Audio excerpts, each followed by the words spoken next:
Hi viewers, welcome to our channel. ప్రస్తుతం మనతో పాటు సీనియర్ జర్నలిస్ట్ దామ బాల సార్ వారితో మాట్లాడదాం. నమస్కారం సార్. సార్, రోజు రోజుకు కూడా వైసీపీ ఖాళీ అయిపోవడం మనం చూస్తున్నాం సార్. ఇవాళ మరో ముగ్గురు జనసేన పార్టీలో జాయిన్ అయిపోతున్నారు. వీళ్ళతో పాటు ఇంకొంతమంది కూడా నేతలు అవుతున్నారనే వార్తలు వినిపిస్తున్నాయి. మరి ఏం జరుగుతుంది వైసీపీ పార్టీలో? మరి ఎందుకు జగన్మోహన్ రెడ్డి గారు దీన్ని కంట్రోల్ చేయలేకపోతున్నారు? మరి మీరేం చెప్తారు సార్ దీని గురించి? చంద్రబాబు ఒక తిరుగులేని దాని ఏమంటారు అస్త్రం అని వైసీపీ మీద ప్రయోగించాడు. ఎవరు ఊహించలే. మామూలుగా చంద్రబాబు అధికారంలోకి వచ్చి 3 నెలలు అవుతున్నా కూడా జగన్ని ఏం పట్టించుకోలేదు, జగన్ని తొక్కేయాలి అని తెలుగుదేశంలోనే ఒక రకమైన అసంతృప్తి విపరీతంగా ఉనింది. చంద్రబాబు ఎందుకు ఏం పట్టించుకోవట్లేదు, అందరూ కూడా విచ్చలవిడిగా తిరుగుతున్నారు వైసీపీలో, చంద్రబాబు ఎంత చేతగాకుండా ఉన్నాడా, ఇలాంటి నెరేటివ్స్ మనం చూసాం. చివరికి ఆంధ్రజ్యోతి రాధాకృష్ణ కొత్త పలుకులో కూడా జగన్ని పాతాళానికి తొక్కేయాలి, అది తక్షణ కర్తవ్యం అని కూడా ఓపెన్గానే ఆయన దాచుకోలేక రాసేశాడు. సో ఆ స్థాయిలో అసంతృప్తి ఉన్నప్పుడు చంద్రబాబు ఎవరు ఊహించిన విధంగా ఒక బలమైన అస్త్రాన్ని జగన్ మీదకి వదిలాడు. అదే లడ్డూ అస్త్రం. లడ్డూలో జంతు కొవ్వు కలిసింది అనేది ఆయన అనౌన్స్ చేసేసాడు. అప్పటికి ఇంకా రిపోర్ట్ ఉందని తెలియదు, ఏమీ తెలియదు, ఉన్నట్టుండి అనౌన్స్ చేశాడు. దాని తర్వాత ఎన్డీడీబీ ఇచ్చిన రిపోర్టు బయటకు వచ్చింది. దాని తర్వాత పవన్ కళ్యాణ్ రంగంలో దిగాడు. ఇలాగా జగన్ని ఊపిరి తీసుకొనియకుండా, అంటే ఊహించని సర్ప్రైజ్ అటాక్ అంటాం, అటువంటి ఒక సర్ప్రైజ్ అటాక్ చంద్రబాబు చేశాడు. ఇది జగన్ మీద జైలుకి పెడతాను, కేసులు పెడతాను, జగన్కి సింపతి వచ్చేది.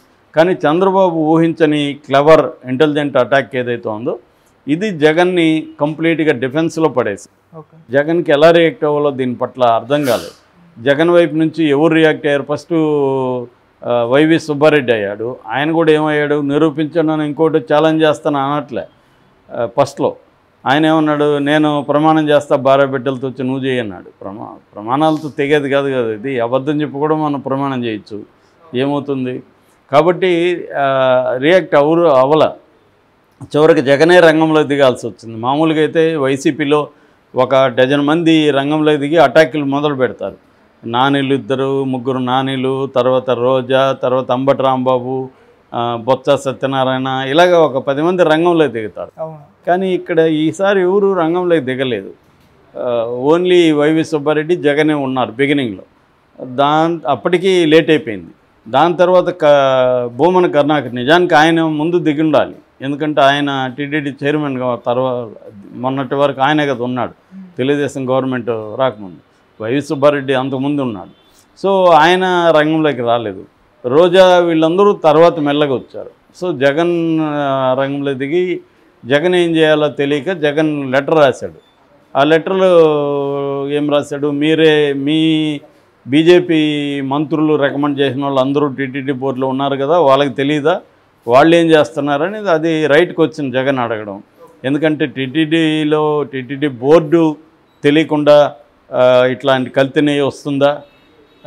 వాళ్ళు మరి బోర్డు ఏం చేస్తుంది? బోర్డులో బీజేపీ వాళ్ళు ఏం చేస్తున్నారు? హిందూ మతానికి పరిరక్షకులు అని చెప్పి బీజేపీ ఏం చేస్తుంది? ఇవన్నీ ప్రశ్నలు కరెక్టే, కానీ అది సరిపోదు. ఇది ఎందుకంటే ఇది పొలిటికల్ అటాక్, అతనేమో టెక్నికల్గా అడుగుతున్నాడు, అది సరిపోలేదు. దాని తర్వాత రోజాని రంగంలో దించారు. దాని తర్వాత నిన్న లేటుగా ఎవరు మన నాని, కొడాల నాని అండ్ పేర్ని నాని రంగంలోకి వచ్చారు. తర్వాత అంబటి వచ్చాడు. ఇలాగా మెల్లమెల్లగా వైసీపీ వాళ్ళు జగనే వాళ్ళని ఏంటి మీరు అన్నట్టుగా పంపించాడా అన్నట్టుగా ఉంది. ఎందుకంటే జగన్ రివ్యూ మీటింగ్లు పెట్టి దీని మీద చేశాడు.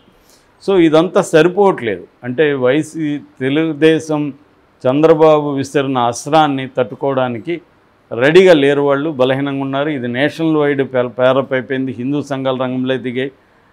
ఆ తర్వాత వైసీపీ సోషల్ మీడియా అనేక ప్రశ్నలు లేవనెత్తింది. నిజానికి అనేక ప్రశ్నలు ఉన్నాయి దీంట్లో, కానీ ఇవన్నీ ఆలోచించే లోపలనే వెళ్ళిపోయింది. అదేదంటారు కదా, నిజం బయలుదేరే లోపల అబద్ధం ప్రపంచాన్ని చుట్టూ వచ్చేస్తుందని. అలాగా ఇది అబద్ధం నిజం పక్కన పెడితే చంద్రబాబు ఉపయోగించిన ఒక పొలిటికల్ అస్త్రం అని చెప్పొచ్చు. ఇది పొలిటికల్ అస్త్రం అనేది జగన్ని కంప్లీట్గా ఇది చేసింది. ఈ కాంటెక్స్ట్లో మరోవైపు ఈరోజు ఒక పెద్ద ప్రమాదం జగన్కి జరుగుతుంది. ఆ ప్రమాదం ఏంటంటే, ఫస్ట్ టైము జనసేనలోకి వైసీపీ నాయకులు చేరుతున్నారు. ఈరోజు అది కూడా ఆషామాషి వాళ్ళు కాదు, ఇంపార్టెంట్ లీడర్లే, సీనియర్ లీడర్స్. ముఖ్యంగా బాలినేని శ్రీనివాసరెడ్డి వైఎస్ఆర్కి బంధువు, వైఎస్ఆర్తో కూడా కలిసి పనిచేశాడు, మంత్రిగా పనిచేశాడు, గతంలో 4-5 సార్లు ఎమ్మెల్యేగా గెలిచాడు. ఒక సీనియర్ నాయకుడు ప్రకాశం జిల్లాలో. ఆయనకి జగన్కి మధ్య బంధుత్వం ఉంది. సో ఆయన ఇప్పుడు వైసీపీలో నుంచి జనసేనలకి వస్తున్నాడు. ఆల్రెడీ పవన్ కళ్యాణ్ కలిశాడు, ఈరోజు ముహూర్తం పెట్టారు. పవన్ కళ్యాణ్ ఆధ్వర్యంలో ఈరోజు ఆయన జనసేన కండువ కప్పుకోబోతున్నాడు. మరోవైపు సామినేని ఉదయభాను, కిలారి రోసయ్య వీళ్ళిద్దరు కూడా ఎమ్మెల్యేలుగా నిలబడి ఓడిపోయిన వాళ్ళు. వీళ్ళు కూడా senior leaders. Kilari Rosaiah family అంతా కూడా సీనియర్ రాజకీయాల్లో ఉన్నవాళ్ళే. సో ఇప్పుడు వీళ్ళిద్దరు కూడా జనసేనలకు వస్తున్నారు. వీళ్ళ ముగ్గురితో పాటు అనేక మంది స్థానిక నాయకులు, కార్పొరేటర్లు, జడ్పీసీలు వీళ్ళందరూ కూడా వస్తున్నట్టు తెలుస్తుంది. నేను లాంగ్ బ్యాకేజ్ చెప్పాను. తెలుగుదేశం జనసేన వ్యూహం ఏంటంటే వైసీపీని నిర్వీర్యం చేయాలి, వైసీపీ పై స్థాయి నాయకుల్ని కుదిరిన చోట తెలుగుదేశంలో చేర్చుకోవాలి, కుదరని చోట జనసేనలోకి చేర్చుకోవాలి, కింది స్థాయిలో ఎక్కువ మందిని జనసేనలోకి చేర్చుకోవాలి. ఎందుకంటే జనసేన సంస్థాగతంగా బలంగా లేదు, బలమైన నాయకులు లోకల్గా లేదు. సో ఇప్పటికంటే ఏదో గట్టెక్కి వచ్చాడు పవన్ కళ్యాణ్, చంద్రబాబు అలయన్స్ వల్ల, బీజేపీ చంద్రబాబు అలయన్స్ వల్ల పవన్ కళ్యాణ్ 21 స్థానాల్లో గెలవగలిగాడు, రాగలిగాడు, 2 ఎంపీ సీట్లు తెచ్చుకోగలిగాడు. నెక్స్ట్ రేపొద్దున చంద్రబాబుతో చెడి బీజేపీ పవన్ కళ్యాణ్ జాయింట్గా వెళ్ళాలంటే పవన్ కళ్యాణ్కి స్ట్రాంగ్ సంస్థాగత నిర్మాణం ఉండాలి. ఓట్లు వేయించుకోవాలన్నా కూడా సంస్థాగత నిర్మాణం ఉండాలి. దాని మీద పవన్ కళ్యాణ్ దృష్టి పెట్టాడు. సో తన జనసేనని పటిష్టం చేసుకునే యాంగిల్లో ఉన్నాడు. అందుకని వివాదాస్పదమైన వైసీపీ నాయకులను కూడా పవన్ కళ్యాణ్ తన పార్టీలోకి చేర్చుకోవడానికి రెడీ అయిపోయాడు.